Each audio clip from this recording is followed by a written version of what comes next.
Assalamualaikum warahmatullahi wabarakatuh. Jadi perkenalkan, nama saya Nurmayanti SPD MPD. Saya sebagai dosen pengampu mata kuliah pemrograman komputer. Nah, untuk pertemuan kali ini materi yang akan saya bawakan adalah terkait dengan algoritma.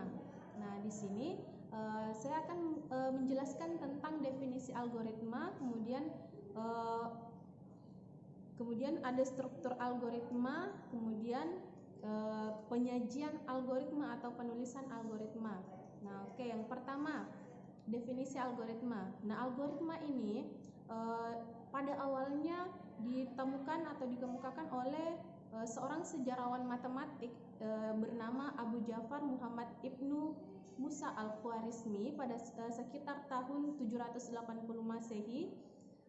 Kemudian pada perkembangannya algoritma ini artinya menghitung dengan angka Arab, yakni diambil dari kata algoritm. Nah, perkembangan selanjutnya kata algoritm ini diadaptasi ke dalam bahasa Indonesia, yakni algoritm, yang artinya adalah metode perhitungan atau komputasi secara umum. Nah, definisi dari algoritma adalah urutan langkah-langkah penyelesaian masalah yang disusun secara sistematis dan logis. Selanjutnya, jadi algoritma ini sebenarnya adalah cara untuk menemukan solusi dari sebuah permasalahan. Nah, di mana algoritma ini dia memaparkan masalah, kemudian kita menyusun algoritma atau langkah-langkah penyelesaian masalahnya, kemudian ada yang namanya solusi. Nah, begitupun jika kita analogikan ke dalam sebuah sistem komputer, nah hal hubungan ini sama saja dengan input algoritma output, input proses output, seperti itu. Kemudian struktur algoritma. Nah, struktur algoritma ini ada 3. Yang pertama, nama atau judul algoritma. Nah, judul algoritma ini menandakan tujuan dari algoritma itu dibuat. Kemudian bagian deklarasi ini menggambarkan apa saja yang dibutuhkan atau kebutuhan apa saja yang kita butuhkan dalam membuat sebuah algoritma, dalam menyelesaikan sebuah masalah. Nah, analoginya sama dengan alat dan bahan. Nah, kemudian ada yang namanya bagian deskripsi. Nah, bagian deskripsilah ini adalah inti dari sebuah algoritma, yakni memaparkan langkah-langkah penyelesaian sebuah masalah. Selanjutnya,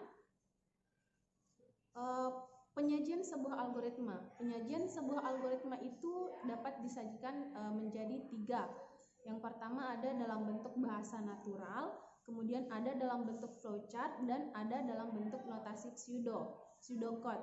Nah, yang pertama, penulisan algoritma dalam bahasa natural ini sama saja dengan ketika kita menggunakan bahasa sehari-hari, yakni algoritma itu disampaikan dalam bentuk paragraf deskriptif. Kemudian penyajian algoritma dalam bentuk flowchart itu adalah penyajian sebuah algoritma atau penyelesaian masalah menggunakan bagan-bagan. Jadi ada beberapa bagan yang akan kita gunakan dalam proses penyajian sebuah algoritma. Dan setiap perintah dalam flowchart itu ada bagannya tersendiri. Kemudian penyajian algoritma menggunakan notasi pseudocode. Nah, notasi pseudocode ini artinya adalah kita menggunakan notasi pseudocode ini artinya kita menggunakan bahasa tiruan atau bisa juga menggunakan kode bayangan, imitasi dalam artian bukan arti sebenarnya. Itu yang dimaksud dengan pseudo. Jadi kita menggunakan kode-kode tertentu sebagai pengganti dari arti sebenarnya. Oke, mungkin cukup sekian materi kali ini. Terima kasih.